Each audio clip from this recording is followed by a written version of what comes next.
Lear is my go-to book for community teaching and spiritual renewal. For me, it is Shakespeare's greatest contribution to wisdom literature, especially the existential books of the Hebrew Bible, including the Prophets, Lamentations, and the Book of Job. So I was really excited to learn about this new book by Richard Ashby, King Lear After Auschwitz. Richard's book is the first full-length study dedicated to tracking the afterlives of King Lear in post-war British drama. That is, in original plays that take flight from Shakespeare to explore the devastations of genocide, of capitalism, and of climate change. So I am really happy to have Richard Ashby here today to talk to us. Hi, Julia. Thanks so much for having me. I really appreciate it. Here is the book.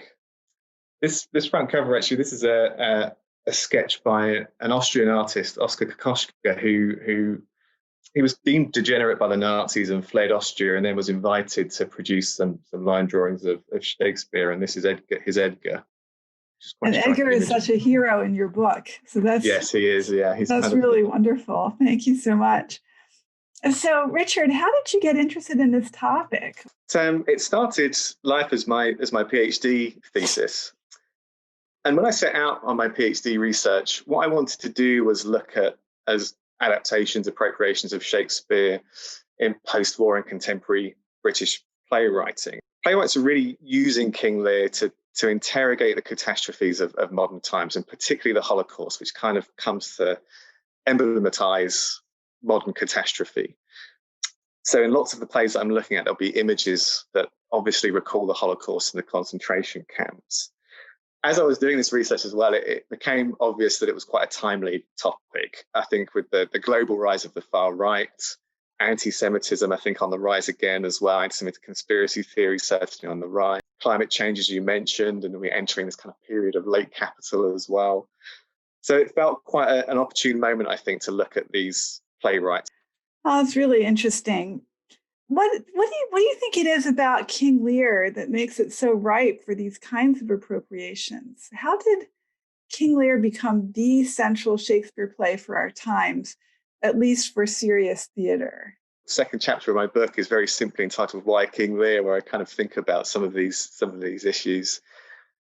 I think it's probably fair to say that King Lear's the most kind of catastrophic, disaster-ridden play that Shakespeare wrote.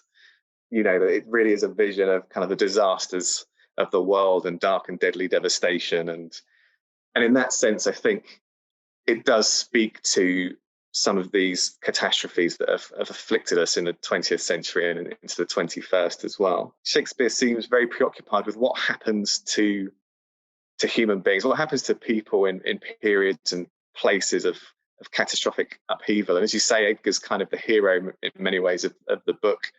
And I think he's really important to that, particularly in his transformation into poor Tom. You know, that he knots his hair and grimes his face with filth, and provides really an image of abject human degradation, really. And that's certainly how Lear receives him in The Storm. In fact, Primo Levi, I think, uses this moment in If This Is a Man in his own reflections on his internment in Auschwitz. I think if this is a man sounds to me like his man no more than this. And I think the playwrights that I'm interested in are kind of doing something similar. These kind of images of destruction and degradation, I think, offer them a way of portraying the events of the Holocaust and other catastrophic events in modern history. Can you have any freedom? Can you have autonomy? Can you express yourself in these moments of crisis and catastrophe? And I think that really preoccupies them. I think they're very interested in how do you produce new forms of tragic freedom after the Holocaust. And I think King Lear is a play that kind of probes those questions of freedom and human expression in times of disaster. So your book begins and ends with Dennis Kelly's The Gods Weep. And that drama includes a storm of ash falling from the sky, which you argue is a reference to Schindler's List and a clear evocation of Holocaust. Can you tell us just a little bit more about why this play is so important to the story that you're trying to tell here? Yeah, so as you say, it's a really powerful image from that play. To the Gods Weep, yes, is Dennis Kelly's King Lear play that I look at in the book, and not unlike a lot of other adaptations and reworkings of King Lear, it sets the action of King Lear in a transnational global corporation, and Lear is transformed into a figure called Colm, who's the chairman of that corporation, and he, like Lear, and very disastrously, decides to split the corporation between his subordinates. And what starts as a play that's kind of about corporate boardroom infighting and backstabbing, in Act 1, in Act 2, suddenly turns into a full-scale war between these rival figures.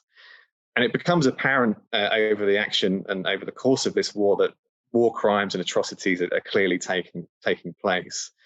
And as you say, I think the key image from the play is the moment when Coleman, he's like Lear, he's out in the wilderness in this kind of anti-pastoral, blasted world, where what he takes to be snow starts falling from the sky, and he catches somebody's hand and rubs it and discovers that really it's ash.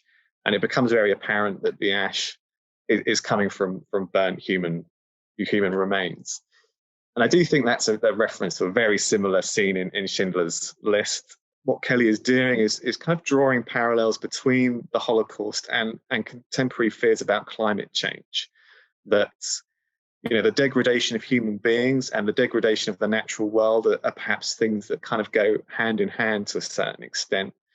And that's something that's been of a lot of interest to historians recently, actually, as well. And Timothy Snyder, in his book Black Earth, is interested in unpacking some of the relationships between contemporary climate change and capitalist exploitation of the environment and the Holocaust. Part of the rationale for the Holocaust for the Nazis was that, you know, there was a competition between races over resources. And to a certain extent, if climate change does impact the ability of the earth to grow enough food and to produce enough resources, who's going to suffer? What kind of injustices do we see in climate change? Oh, that's really fascinating. You have some pages in the book about the theater company Forced Entertainment, including their Tabletop Shakespeare, in which they reenact all the plays of Shakespeare using these household objects, many of them in states of disuse or disrepair.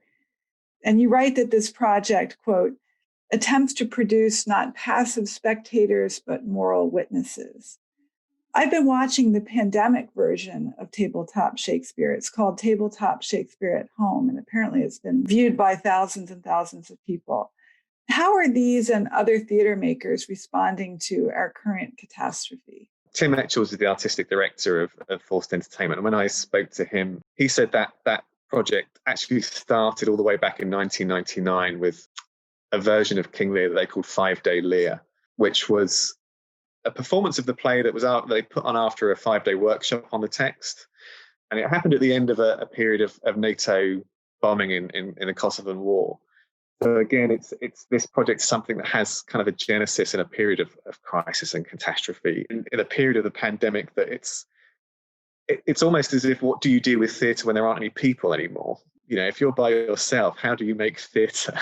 You know, what does Shakespeare look like in a pandemic? And perhaps this is it. This is now how we do Shakespeare. You know, I've got my water bottle here, but maybe this is Lear for the Shakespeare for the foreseeable future.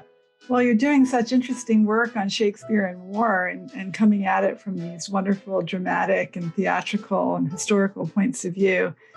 So it's really exciting. It was great having you here today, and I look forward to checking in with you in a year and find out what you're working on then. Brilliant. Thanks so much, Julia. I really appreciate it.